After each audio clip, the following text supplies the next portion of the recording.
Welcome to Little Birdie. I'm your host, Nick Heathcote. I'm joined by professional punter Jack Dickens and Samantha J. Todd, or SJT as she likes to refer herself to. Welcome, Sam, to the show. Third person, little bit of SJT, Catwoman, whatever you want to go by. Catwoman. Yeah. Goodness. Flary pants on again today. Yeah, I've got, I just Googled like past Catwoman. It's like Anne Hathaway, Michelle Pfeiffer, Halle Berry, Eartha Kitt. And the reason why is Sam's in leather pants this morning. They're very fashionable. If you guys need some help with fashion, I'm sure I could find some time. It's not my usual day job, but if you need the help, which you might, looking around the studio this morning. Well, a notable fashion help accessory missing from Jack. He's taken the fashion goggles off and he's come in without the glasses, so he doesn't need them this week, which is which is controversial. Forgot them in undies. How's the sit-ups going, Jack? I've got a little bit of a leak out of Seaford, and I've seen footage of you doing some exercise, some sit-ups. How many sit-ups can you do in a row? And do you think red wine while doing sit-ups is the appropriate is this going to happen every week now? Stitch-ups? She's in big trouble when I get home. Massive trouble. She's got me to do that silly, like, you know, 1 week, 1 month it'll be like, oh, they're going to do 100 Ks. Now we're going to do some squats. And this 1 month it was sit-ups. So I got on board in the privacy of my own home. And she always pulls it out at like 9 p.m. after the kids gone to bed and I've had a few beers or a few glasses of wine. And I'm tweeting that. I'm sharing that content on my Instagram, which I consider my private social media with my friends. Nothing's private anymore. So I could probably do maybe 20, 25. I'm not proud of it, but that's where I'm at. With questionable form, I might add. Hang on. Technique is lacking. Do you want to have a sit-up off? I think we might have to. We could. Questionable form. Down the gauntlet. What a hot go that is.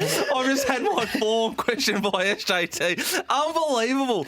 I cop where I'm at physically, but I won't cop like technical advice from you or him on my sit-up form. I think we're going to have to put it out to the Twitter sphere at Little Birdie Pod, and you guys can decide if Jack's doing enough sit-ups and the right technique. But speaking of someone who couldn't do 25 top ropes with us, how are you, top rope? Big change here, top rope. Straight on, the super sub, the big fella, straight off the bench, gets a starting gig this week, and coming in with SJT $1.50, Dicko $3. Yeah, it was a big move to bring you into the centre square from the opening bounce, and that's you've delivered there. Top rope, what's been happening in your world this week? It's exploding. Well, there's a few things exploding this morning. I see David Fafita tweeting, and Big Brooks Koepka has fired a couple of shots. Look, we'll get to the rugby league in a second because rugby league is all that happens with me. But Brooks firing shots at Bryson. If that wasn't one of the great tweets of all time, just no context. Kenny Powers, one of the great shows eastbound and down. Well worth a watch. The greatest show of all time, I'd say. It really is.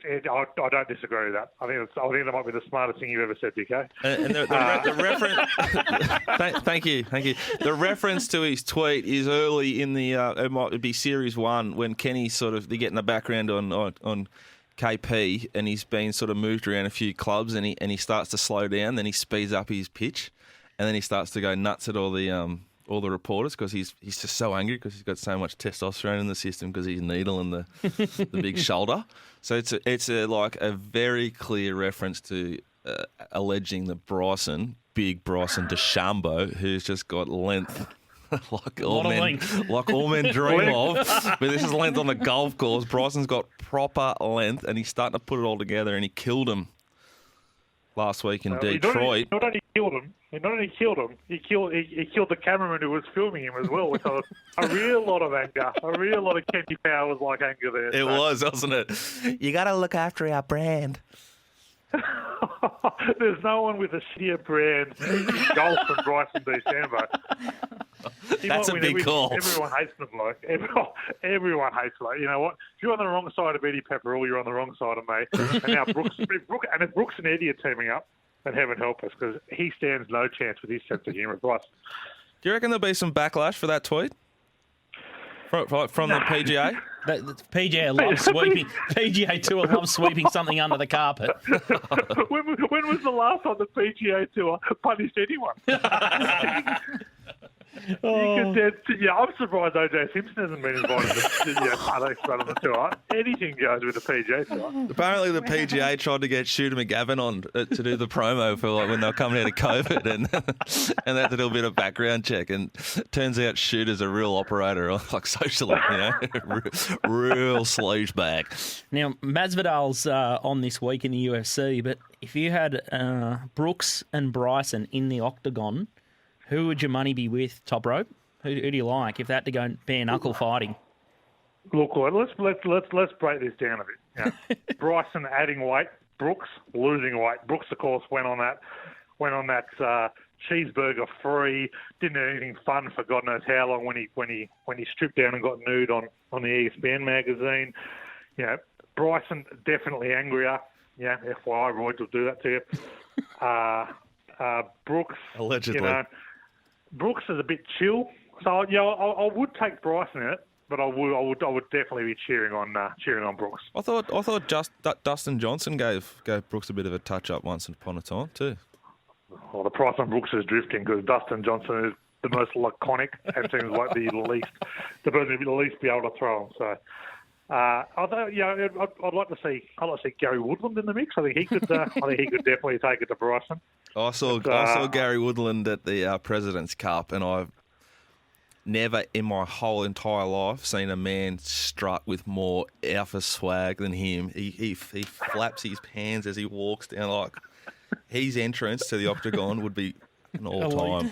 That would be huge. You thought Conor McGregor was big. This guy, he does like the Vince McMahon walk around 18 holes of golf. He's elite, Woodland. Big man. Big fan. Tips and Gary Woodland. Maybe he's the future because I can't stand a PGA future with Bryson DeChambeau winning everything, particularly at $6.50. Please talk about ruining a golf tournament. A favourite winning a golf tournament is an absolute nightmare for everyone.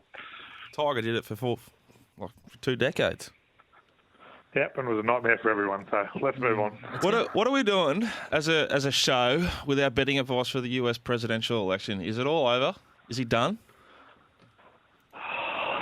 It's very hard to separate what you want to happen from what potentially could happen. The nightmare scenario of all the 4 years of this, I can't even fathom it. Surely he's done. Right? All common sense says he's done, but all common sense said he wouldn't have won in 2016. All common sense says the UK wouldn't have left Europe. There's a lot of common sense going out the window the last 5 or 6 years in election betting. So you couldn't jump on board, could you? We might Ted to Sammy for the market there, but yeah, there was strong money for Biden early, but it swung back the other way.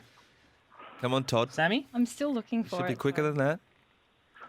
But do you have to be the best, or do you have to be a good option, or just the best of a bad lot? Well, Kanye's now in the mix. Well, that's precisely my point. Yee. This is turning into a reality television series, but it's the US presidential election. The leader of the free world was one of the first reality TV. That's my point. And then you've got the Kardashians, Kim, and obviously He'd make a great first lady, wouldn't I think she? Kanye deserves a little bit more respect than being referenced to the Kardashians. He just They married into them. That's even worse. He just married one of them. He was actually pretty big before he met him. Yeah, he married the porn star. Like, if that's the kind of decision making that we're hiring into, No, that's a sort of that's a pretty that's a pretty strong move. Imagine how confident you are in your ability to perform. Oh wow! If that doesn't intimidate you. That's To be fair, the level that Kanye operates on. To be fair, he married the porn star. This current president got rejected by one. So, it's an upgrade. One. Market, Sammy? All right. We have Joe Biden is the favourite at $1.70, Donald Trump at $2.42, and then we go out to Mike Pence at $31, Hillary Clinton at 41s, and forget the rest. Fascinating stuff there. Top rope. Let's talk. Vanilla Blake. Let's get out of the way. This scaly monitor, and what he did was awful. and Horrendous. just dumb. But then who at Manly thought, you know what we'll do here? We'll go and let this bloke speak to the media. I used to use that word when I was a kid, and I didn't really understand what it meant. Everyone knows what it means. You reptile. They've made a bad situation, which easily could have copped the 2 weeks, moved on by then. First, they let him go out and speak to the referee, abuse him again. Then they put out an apology from the club saying he shouldn't use that word when they knew that another word had been used in the sheds. Didn't acknowledge that. Then they let this clown come out and speak. And look, let's get a bit of context. This bloke is not going to be allowed to play in round 11 anyway because he's an anti-vaxxer. He won't get the jab. So, you know what, of all the stuff he said on the weekend, as offensive as that was, that really puts into context as to how dumb this human being is. And you know what? Kudos to the great PBL for coming out and saying 2 weeks was not enough. We're gonna slap another penalty on you. And more PVL justice coming down the line. Well, if it wasn't news before PVL said it, now it is. So he's actually making a mountain out of a molehill, and there's just no end. It worked for him in racing, so why wouldn't he just do it yet again? Proper. I'm starting to love him. Like what he's done with this situation again is just like spot on. They just want to get rid of this stuff in league. They want to go, yep, 2 weeks, see you later. What's happening this week? But what this bloke did is horrific and horrible and needs to be, like, hammered. Couldn't agree more. Oh, imagine if he had come out and used a word, a similar slanderous word against, homosexuals or people of colour or something like that. The outrage it would be. The outrage is just as bad. It's vilifying people in the community, and I think it's tremendous that they've come out and taken a really hard line on this. Agreed. We're going to talk Rugby League next. We've got Hall of Fame coming up. We've got Cam Dean in to talk AFL, and In the Know with Snow will give us more horse racing mail. He got a winner last week, so his tail's up. He also smashed half a dozen Parker's Pies up at Cora Rutherglen last week.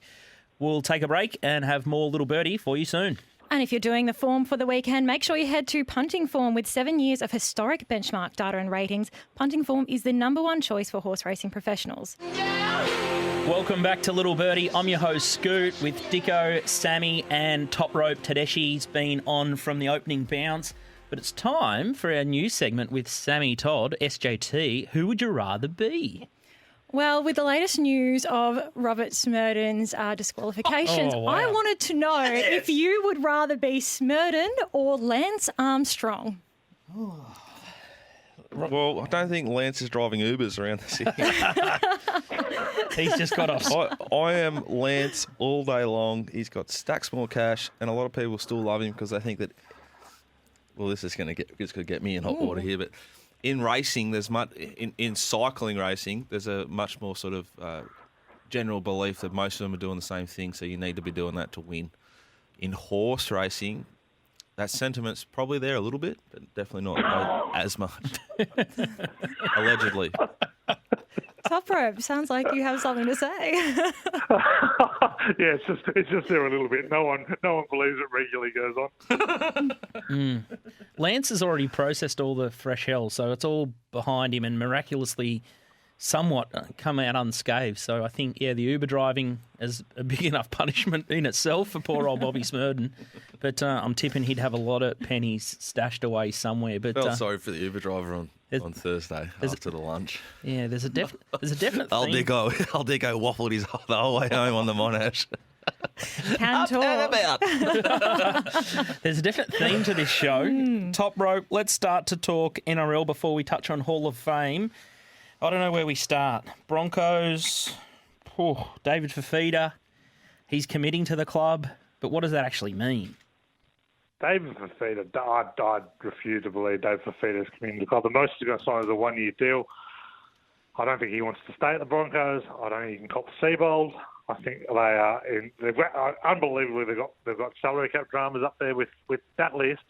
To be in salary cap trouble is astonishing. I think he goes. I think he'll end up at the Titans next year on a big deal, despite what he's been saying lately. And I think the Broncos are in a world of hurt. I thought it was the match of the round last week when the Warriors rolled them. I watched every bit of it. I thoroughly enjoyed the Warriors. They really, really lifted. They saw like a a slightly vulnerable sort of team, and they went the extra yard to get it done. I was fascinated by the post game, the predictable rugby league mentality of, we got in trouble last week for hugging, so this week we'll put on a couple of tears, and then that was okay. And then a little bit like Manly, whoever thought it was a good idea to send Darius Boyd to do the post-game interview on the ground, maybe it's the same bloke that set up the whole club in the last 12 months, because you're an idiot. Because he spoke in such a way that you just thought, oh my God, he doesn't get it. He doesn't really care. What were some of the words he said, top rope? Oh, he said, it was something along the lines of, it's not as bad as being, it's not as bad as being portrayed. He definitely didn't use the word portrayed.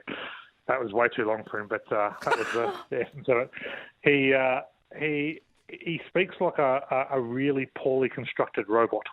Yeah. He has like 12 words, and he has the facial expressions of a bit of wood, and just offers absolutely nothing. And all the clowns with their tears carrying on like, none of the most selfish tears I've ever seen in my life. No one, they didn't care they lost. They were all worried about their jobs. Yeah. Absolute G-up. I thought the Broncos were gutless in there. And I can't believe he still got his job. I can't believe the CEO's still knocking about after some of his comments this week, and the way this list has been put together. And they've got the Bulldogs this week. Bulldogs last, got hardly anyone. One of the worst teams I've ever seen. And they'll beat the Broncos this week up in Brisbane. So I think there is going to be more pain. And I'll tell you what, the drama that comes with seeing a Broncos loss is about as good as it gets in rugby league right now. Sure, the Storm and the Roosters was great, but that's nothing on Seabold.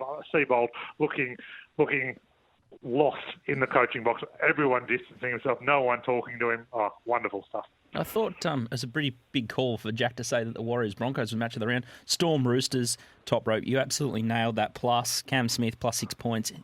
That was just a game filled with drama. What do you think about the NRL premiership after watching that game? Are these two sides still the ones to beat? Yeah, absolutely. Look, I think Parramatta are kind of nearing getting into that mix.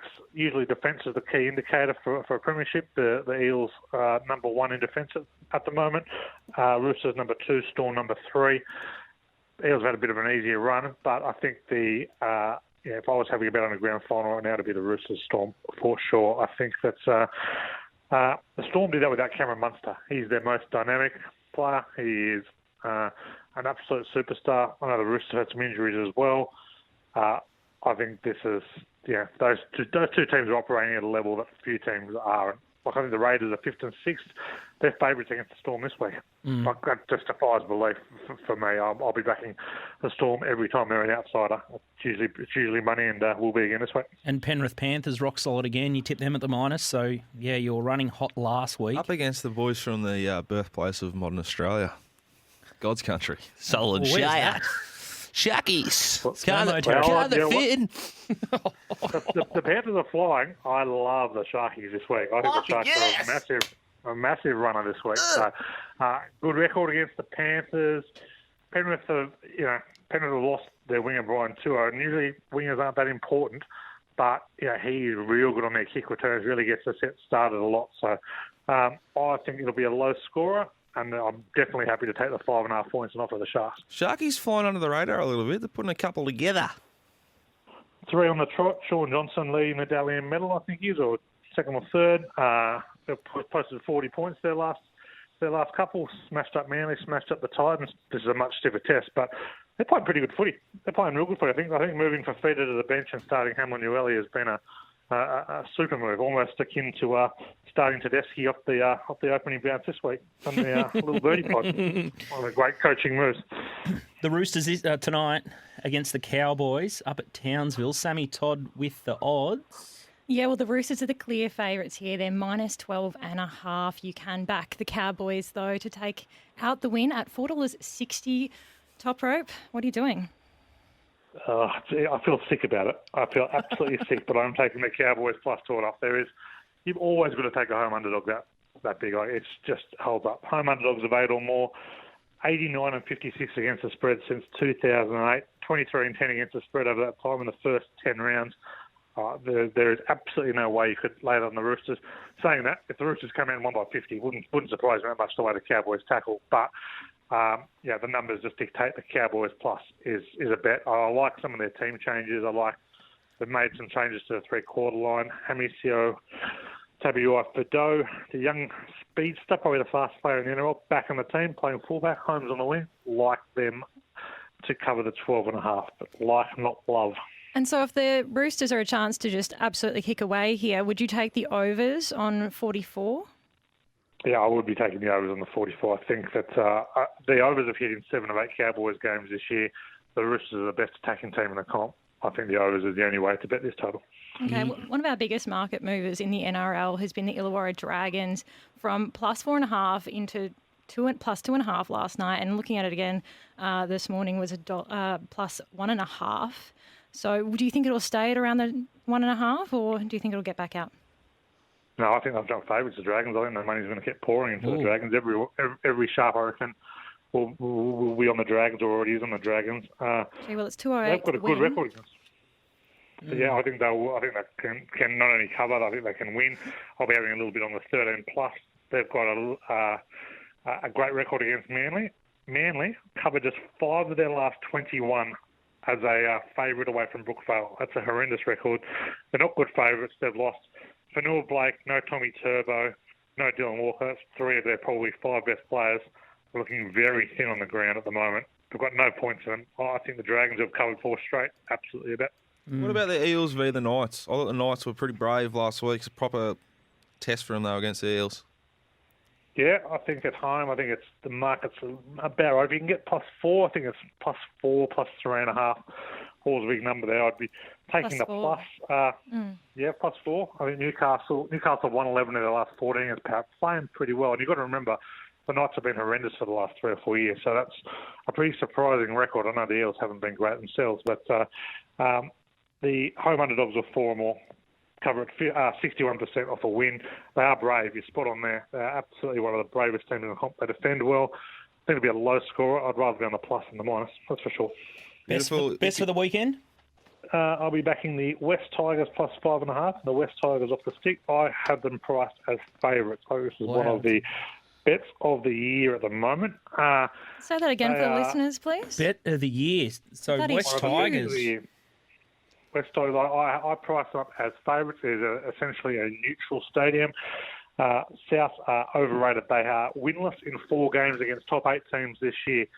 They have covered just 2 of their last 8 as a favourite, 5 of 15 in New South Wales, off scoring 24. They are just one of the teams that the market thinks is better than they are. I think just as an FYI though to the punter and dribbler at home, there's surely a little bit of just deep-seated hatred of the Rabbits after what they did to Tedeschi and the mailbag.com.au punters last week. Scooty, Tedeschi suggested or took a 2-unit bet on the Dogs to cover the line, which they were, and it was like a minute to go, and they were looking like putting a couple more points on just to make sure we were home. Big interception. Off he goes, sting out of the game. It was a sickening beat. If you were trading and running as to whether that bet would succeed or not, there was literally 1 out. There's no more bets. Everyone took the $1. Gone. Oh, it was like they were in a corner. There was absolutely no way this could not salute except for one thing, and there it was. And it had to be Gagai. It's absolutely sick. And still wasn't the worst bet of the weekend. We'll get to that in the Hall of Fame. Only the second worst bet of the weekend. So. Before we get to the Hall of Fame, Sammy, if we're having a bet on the footy this weekend, what will Top Sport offer us? Well, they're offering $2 lines to win up to $200. It's enormous value, so make sure you click through the link at littlebirdipod.com to collect. And if you're having a bet on the footy this weekend, make sure that you head to topsport.com.au. They are offering $2 lines to win up to $200. That's enormous value. So make sure you click through the link at littlebirdipod.com and gamble responsibly. Call the Gamblers Helpline on 1-800-858-858. Did you have a bad beat for the week? Top rope there? We've got a bad beat for the week. We're going to put it in the Hall of Fame, though. We're going to put the man in the Hall of Fame. So hold off. If you thought that South one was bad, we've got another one worse in the Hall of Fame. Up next, Hall of Fame. Get it off your chest, Top Rope. It's time to talk Hall of Fame. Last week we had a tote popper, a 1,400 to 1 tote dividend for a horse in Chile, Segundo de Linea. We've had Titanic Thompson, an old school hustler. We've had Vanna Girl. We've had Ruben Garrick, Blake Armstrong, who put the wrong quaddie numbers in, Richie Irvine. It's an illustrious list. Even Rick McIntosh is in our Hall of Fame. Top Rope, who have you got? Well, sometimes when you lose a bet, the beat is so bad you know it will last for your lifetime. You know that 10, 20, 50 years down the line, as you're lying on your deathbed, this will flash past and you will never forget it as one of the seminal moments of your life. And that is what happened during the Broncos-Warriors on Saturday night. Had a little nibble at the overs, over 42.5. The Warriors steaming home. Couple of minutes to go, score next to the post. Isaiah Papali, 42 points. Conversion. Anyone in the studio could have kicked the conversion. Oh, well, Chanel Harris, no, he's a pretty good kick. He kicks about 70, 75%. Good enough from there. Would have been 100% from there. Instead, they throw it to winger David Pusatua for reasons that are unclear and have not been explained since. And not only did David Pusatua try to kick it, he took no time trying to kick it. This wasn't his last game. He just had a little jab at it, pushed to the left of the post, and laughed.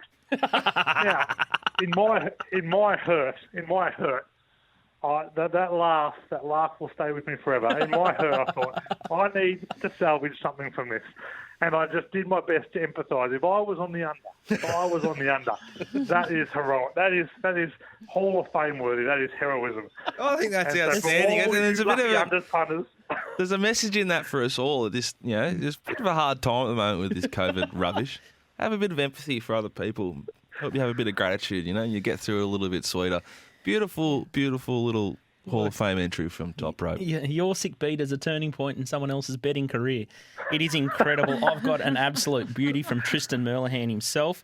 Top Rope, I tell you what, it's a game-winning move having you from the opening bounce. You are a burst player. I'd say you're like Jordan De Goey, but... we haven't even talked about Collingwood yet. I think he's got you covered for fitness, so we're going to have to use you in short bursts. I can't promise you every week from the opening bounce, but I've loved what I've heard. I'm a match-up player. When the time's right, get me in there. He's well suited, though, Top Rope, because no one in this whole complex studio, even City, has any clue what we're talking about when we're talking rugby league. As soon as you say De Goey, the ears prick up. But for the last 20 minutes, we could have been talking about anything. They don't know. He's got free reign, Top Rope. I don't think we know what we're talking about, but luckily he's on the same level as us. Can't wait for next week. Thanks, Nick. See you, team. Up next, we're going to talk AFL with Cam Dean. Don't write yourself off yet. Welcome back to Little Birdie Pod. It's Sam and the boys, and we're about to talk all things AFL. But first up, it's time for Bad Beats. I don't think I did it as good as Dorso, but Scooty on the Bad Beats sting there. Cam joins the show out of the surf at Woolamai. That's it. And I can't think of any particularly bad beats myself this week, but I think, Scoot, can you think of anything? Well, our little friend and sponsor of the show, well, he's not that little, he's probably bigger than me, Tristan Merlehan from topsport.com.au had a really big sweat on Saturday night, and the bad beat is for this poor punter. He's somehow constructed a multi with sport and racing, a 7-leg multi. He's outlaid 3,000, so he's got a fair few bullets up his sleeve. My kind of sicko, I think. Yeah, at around 460 to 1-ish to collect 1.4 milli. How's the kahunas on the boys from Top Sport to take that bet? Anyway, so just to give everyone a little bit of entertainment, and actually it sort of got my motor running because I was absolutely bored shitless with the quality of the game for Brisbane Port. It was a one-sided show, and then I don't know anyone who can find in North Melbourne entertaining at the moment. They're trying to eat their own down there. They want to go after Rhys Shaw, who has inherited this list. He's only had the club since July, and all the fans... club hasn't been any good since Wayne Carey played for you guys. Get over yourselves. You're no good. So- you were blessed when Dean got you to the finals a few times. That was almost 10 years ago. Laidley. Oh, right. Dino. Anyway, That's how long ago. back to the bad That's how beats. long ago you were actually competitive. Back to the bad beat. So he's had 3,000, about 460 to 1. Found a couple of horses, probably a couple of shorties throughout the day. 7-leg multi. The last leg, Western Bulldogs 1 to 39. Ben Brown has not got hot again, and they have played absolutely awful at their home deck. And it wasn't even that much of a sweat in the end. It was 49 points. At one stage, they looked like they were going to win by nearly 100, or at least 10 or 12 goals. But this poor punter, instead of collecting the 1.4 milli, he's had to hedge out, and he's salvaged 600,000. But that's clearly bad beat of the week. It's sickening. But I did think I watched this with you on Sunday. If you're betting 3K on that sort of bet, You got a lot. I think you got a fair bit of brain power. I wouldn't be surprised if he was on the over as well. You know what I mean? Like if that's you or I, I'm not sitting there letting that ride for 1.3 million. I'm on every other result. Yeah, but 7-leg multi, that's like nearly an Yeah, but I'm octopus bet. going to pull you up there, Dicko. You just don't put it in the multi if you're going to do that. Yeah, if you're going to pull out the other way. I used to, when I was younger and sicker and more of a victim, I'd have the last leg as the shortest leg of the multi. So say like a $1.40 leg or $1.30 leg, and then the You other. couldn't handle the weight, couldn't sit through it. No, I was a young Neither. victim, Samantha. That's what I just said. Right. So the other option was the roughie, and it was easy to chop out if my kahunas shrunk. Okay? So that's a little tip out there for the young players. Haven't they already shrunk if you're going the shorty in the last? Oh, I love that. Anyway, I'd love to know how Tristan watched that race. So Tristan, let us know. It was a game of footy, Sam. Sorry, that's It's still what a I race. said. It's still a contest. Yeah, it was the whole multi. You're going very close whole to the multi. old picture coming out. Let's not go there. Now, Big hitter, you remember? speaking of bad beats, I think Matt Rao was $1.01 in NAB Rising Star betting before he's done his shoulder. There'd be some bookies out there absolutely licking their lips, and they can't even put the market back up. So there's a lot of controversy, as Jack would say, Controversy! as to when Rao will come back. It looks like he's on the sidelines for 3 months. Just to pump your tyres up quickly, Cam, you nailed Essendon at the plus 16.5 last week, and it pains me to say this, but you had a double, triple press on the Giants at the line and then the total over, and they absolutely tore my Hawks apart. So you are in dynamic form. He killed it this week for the You are mailbag.com.au. absolutely back in punters. business. What did we learn last week in betting? Well, the interesting one about, firstly, just going back to Matt Rao, he's played 3 games. Is there going to be a Matt Rao rule? If he wins this year's Rising Star, he's still eligible for next year's Rising Star because you've got a minimum of 10 games to play. So he's going to, if he doesn't win it this year, he'll go off $1, or not $1, but he's going to go off short as anything next year to win the Rising Star, which it doesn't look like he'll get 10 games in this year either. Has That's interesting. he played enough games to win? What's the criteria this year? There isn't any criteria, but a lot of people are putting forward that he's probably going to have more Brownlow votes than the previous, 5 winners of the Rising Star Award. I don't think he's played enough games. I think, there's a lot of water to go under the bridge, and it wouldn't be right if he's only played 3 games that he does win it. So it probably looks like he'll go around really, really short next year, starting favourite. Okay, enough on that. Let's go back to the Hawkies. Geez, they were awful. When they came through on the app, there's the double, which I love the double, the overs into their line, and I saw where we were going. I've never been so keen to place the bet and just watch the whole game of football. Has the Hawks window completely shut, and should they be looking to reset and restart from the top down? The thing about Hawthorn that's un-Hawthorn-like is their forward line's not functioning well. That's their weakness, and it's always been their strength. Now, they have lost Bruce last week, but they're in real trouble, and this week with Mitchell out, they're going to have to bring back Patton, who looks like a tractor. So they are in some real trouble, the Hawks. But on the other side of the coin, GWS are magnificent. I think they're completely back, and I think they're the highest rating team in the comp at the moment. I really, really like the way they're playing, and they've got They got balance all over the field. Their injury list is a lot lower than it was at the start of the season. And they're just an amazing team. What price are they for the comp, Samantha? To take GWS Yeah. is the favourite at $5.50. Is that value? No, I couldn't come in. I've still got their What I grand love- final well- performance burnt into my brain. They didn't even show up. Yeah, but this grand final Better for could the be run. outside Victoria. Could be. Is it not? premiership It's race surely is amazing. favourite for the grand final not to be in Victoria. You can't go and have a meal in Victoria right now. It's July, Yeah, July, but so things are August, changing so September. We're in a 6-week lockdown. Yeah, well, it could be anywhere, and that's what's great about this premiership market. It's so open. Like, it's changing every week. You want wins on the board. There's actually a team that I like in the premiership market, and I know that someone in this room doesn't like it, or in that room doesn't like it, and that's the Saints. Now, the Saints are 3-2, and they have 2 really soft games coming up. They've got Adelaide and Fremantle over the next 2 matches. They should win both those. So if they go to 5-2 with the season the way it is, they could be in a really, really good spot. And currently 20-1 at Top Sport. I quite like them. And what about the Lions? They're firmed into $7. Yeah, the Lions, they're probably playing as well as anyone. They're with GWS for myself. They're the equally best team in the competition at the moment. They got a really intriguing game this week against Geelong. And should they win that, they're not non-Victorian teams. You think non-Victorian teams are more suited at the moment with this current environment, in that they're not going to have to fly back into their home state for a little while and maybe, speed up games or go into another hub. So I think it does suit sides that are non-Victorian at the moment, and so I wouldn't be turning you off the Lions at the moment. I'm not sold on the Saints just yet, and I'll throw out a little bit of a challenge for myself. I don't know which golf club will accept me, but I'm happy to play a round of golf in my underwear only, a full round, and Jack can tape it and put it on social media or do whatever. If Saints win the AFL Premiership, I'm that certain that $21 isn't the right price, and I'm happy to take Cam on for sure. I'm happy to. This got a lot more interesting, didn't it? What about was not Collingwood? expecting that.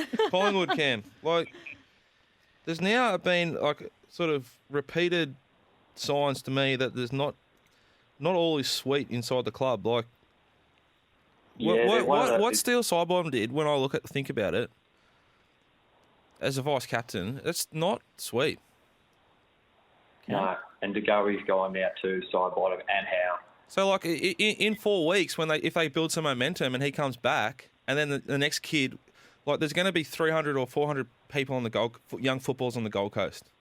It's $1. There's going to be another incident. Absolutely. Right? So then when that kid comes in and sits down with Pendlebury and Sidebottom, and Sidebottom's there trying to, like, mentor him and give him a bit of discipline, like, please. Yeah. They definitely played like that at a big night, Cam.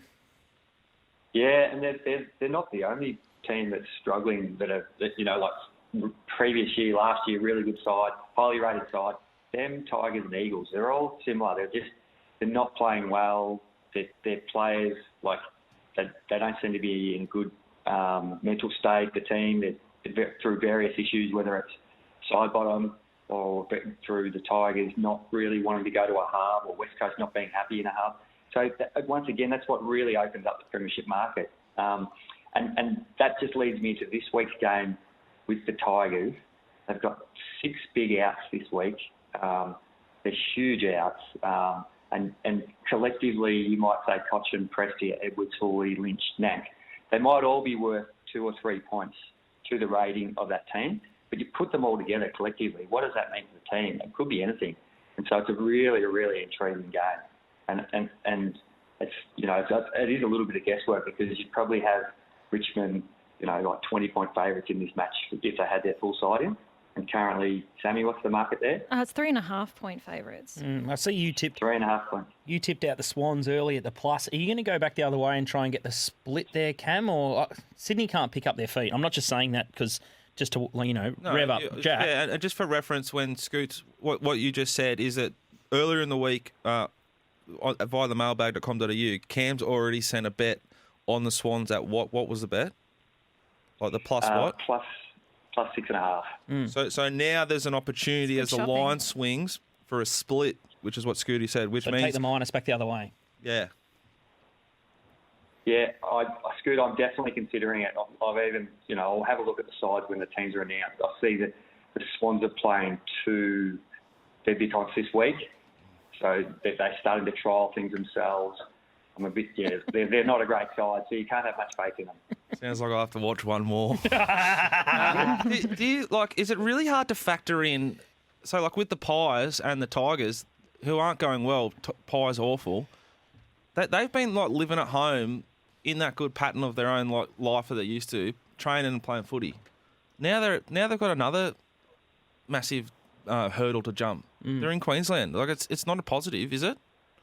Maybe. No, I don't know if you saw Jack Rewald on AFL 360 last night. I did. Body language awful, I thought, for someone who wants to go out there and sort of dominate. Does not look like he wants to be there. Doesn't look like he's in a good headspace.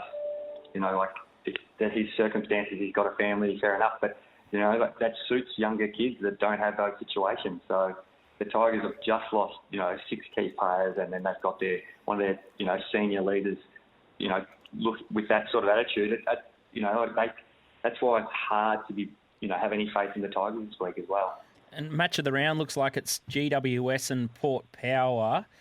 Sammy, odds there? Well, the lines are pick 'em, essentially. It's $1.99 for the Power, and GWS is $1.85. With the Giants there, Cam?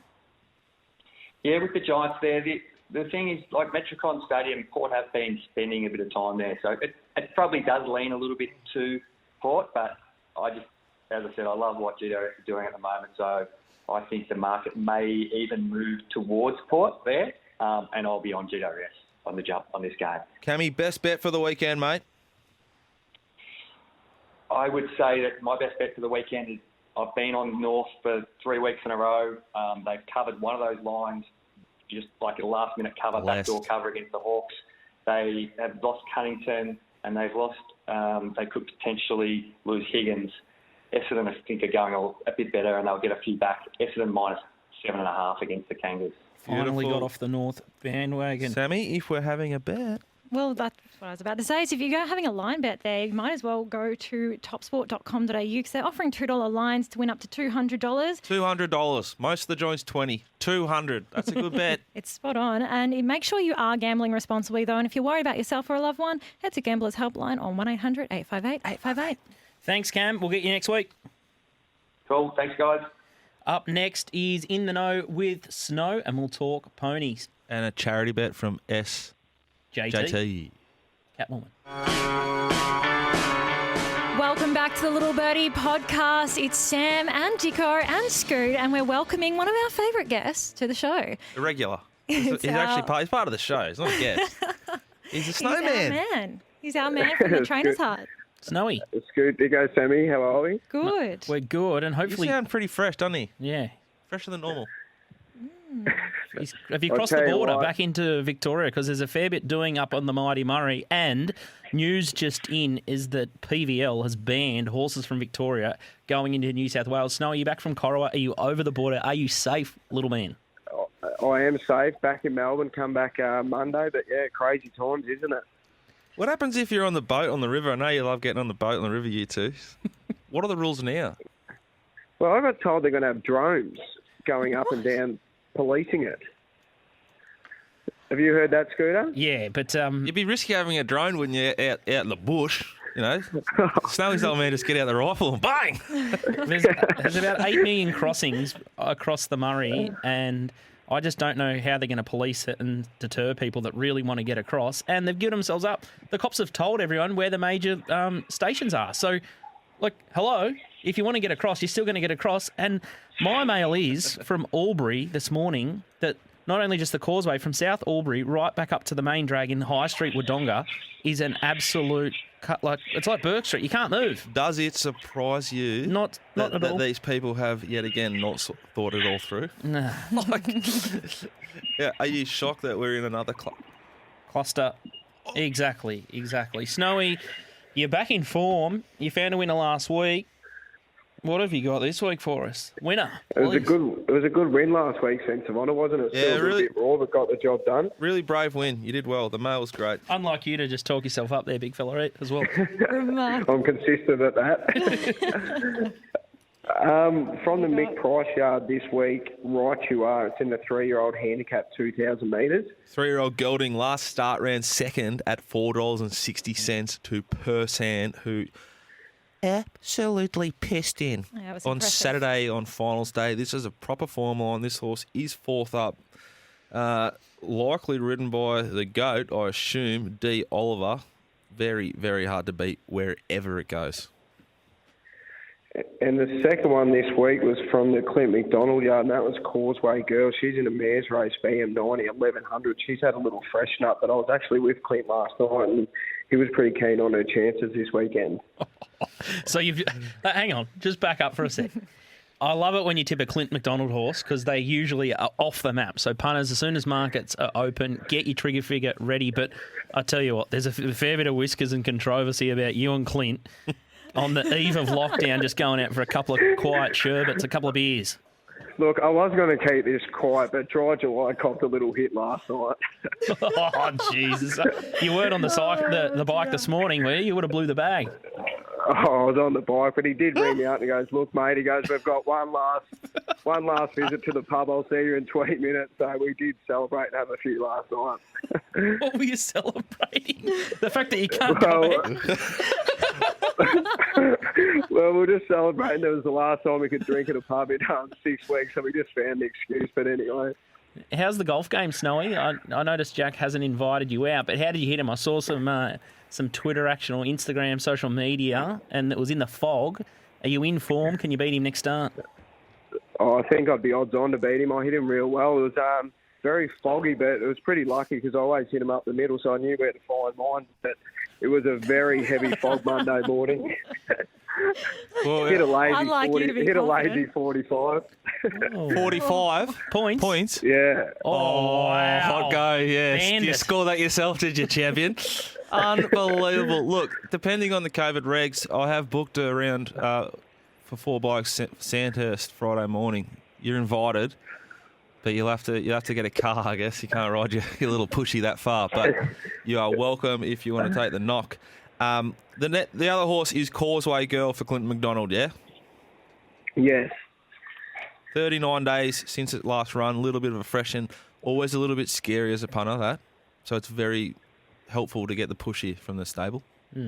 If Clint set it for it and the stable money's on, it's going to run a very, very big race. Jack, what do you think about Victorian horses not going to New South Wales? Will it make any difference at all, or is it just noise, or is it just PVL trying to protect prize money? What does it actually mean? And could we see, if the AFL set the model in terms of like hubs, well, would they do the same for horse racing? Will all of a sudden they'll move out of the Flemington races, and then will they start racing at Caulfield or Sandown, or they'll go to Warrnambool? What's the solution? I couldn't care about not being able to move the horses. I prefer it because I build a profile on each and every horse, in Victoria, especially the ones who would travel more the metro pony. Mm-hmm.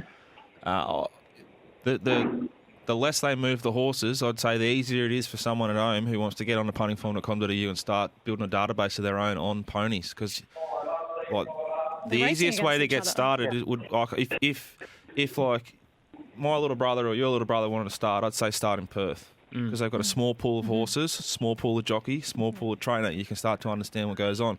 The less these horses move around, the easier it is to get a grip on it. Yeah. And Snowy wouldn't discriminate. Snowy, you'd bet in Timbuktu if you had the mail, wouldn't you? They still pay the same scooter, doesn't matter where they are. Is any word out of what's Clint feel about the lockdowns? And is it only, the nights out with you that he's going to miss out on? Or what's he saying about the lockout? And Well, that's pretty much it. Not a lot changed, I suppose, even with us. We're lucky that we get to keep working, but I suppose, much the same, just miss the pubs and it's taken a bit of a hit for the spring carnival, I suppose. Doesn't look like we'll be getting on course anytime soon, which is sad. I think that's a huge point, and it's like a real relevant point for me. If it doesn't look like I'm going to get onto a racetrack in the next 3 months, when my greatest edge is watching the ponies parade before they race, then I need to start thinking about where I go. And I wouldn't be alone in this. Yeah. Because Victoria has not handled this COVID well. Other states have. So you'd be a lot more confident getting onto a race course to bet and watch them parade in Queensland or Perth. I think you're already on track in Perth. Yep. Or Sydney. Yeah. And People in my position are going to start thinking maybe it's worthwhile just moving for the rest of the year. And it's a dangerous predicament too. Like because the .com coverage for a horse watcher and a pro punter is not sufficient. It's awful. They don't care for my demographic, which is their prerogative and their right. They're trying to grow the brand how they think they should grow the brand. But it's no good for me. And Sky is just like a poker machine of races and races and races and races. It's amazing. You'd think that showing the horse and allowing people to see what's going on track would be a priority for racing.com and for Sky Central. And yeah, it's about making this production and appeasing all other participants except for the punter. But the punter are the one that's driving it. So.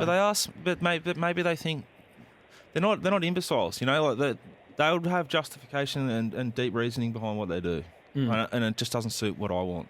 At the end of the day. Yeah, does the mounting yard move the needle in terms of betting? That's the question for the average guy. Obviously for you it does, but I don't know if it does for the average person. The big syndicate sends someone on course. I will say this though. It's big for them. Yeah, sorry, I didn't mean to cut you off, but that's what I was going to say. It definitely moves the needle because the biggest bettor in the world employs people to go to mounting yards all over Australia and the world to provide him information to wager off. He's a guy who's getting a big rebate off the toad, so he's betting an enormous amount of money which funds the whole thing.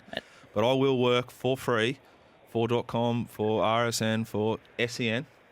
If you want to have a chat, Manny, to Hutchie, for free if you get me onto a racetrack. It's amazing, isn't it? In Victoria. And as a horse owner, like I've got a horse and I want to know how it parades and I want to see my horse in flesh because I can't access that horse or see that horse before the race. I want to know how my horse is behaving because he is a bit of a head case. But again, that's the scariest thing for me though, Scooty, is when they did start letting people on, they let owners on. Like, what relevance does that have to the industry's turnover heartbeat of letting a couple of owners go back on the course? It's so stupid. We just spoke about the big syndication who would be hungry as to get their people back. Yeah, exactly. And increase their wagering, which supplies the prize money for the owner. They haven't sorted it out? They need some solid exemption. Snowy, we'll let you go.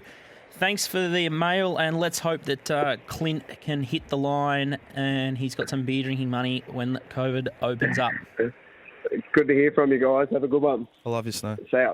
Been a big show. Sammy, favourite segment? Charity bet time for SJ Todd for the punters that listen to the podcast. We forgot almost. Ooh, almost. I'm backing in our guests here. I'm taking the best from Tedeschi. Best bet of the year, he claims, which is the West Tigers at the +4.5 into the Roos Bombers match, and I'm taking the -7.5 there for little Essendon. double, little all up. That's right. So the two-leg multi comes to $3.61. I think you should flare up and just put right you are in. I can't get odds for that though. You will. You'll get odds by this afternoon. All right, we'll tweet out the charity bet as soon as markets. We'll let you simmer on right you are. The odds will be out about when this podcast goes out. Yeah, it'll be on later today. All right, well, I'm getting the wind up here, and it's all over for us for another week. Mandy's been enormous. You've filled in really well. We know we've gone over time and hope you can make us sound better than we are again. So follow us at Little Birdie Pod on Twitter. Subscribe for our YouTube show. We record the lot and it'll just get emailed directly to your email box, and you can just watch a YouTube show. I think it's better on the YouTube. I think so. Reactions, Dicko's face. And you can see what do you Sammy's watch leather yourself pants. see on the YouTube? Well, you can see my leather pants. Can you? You wouldn't be able to see them. You can have a look. You can Okay, try. we can tweet them. Thanks for joining us.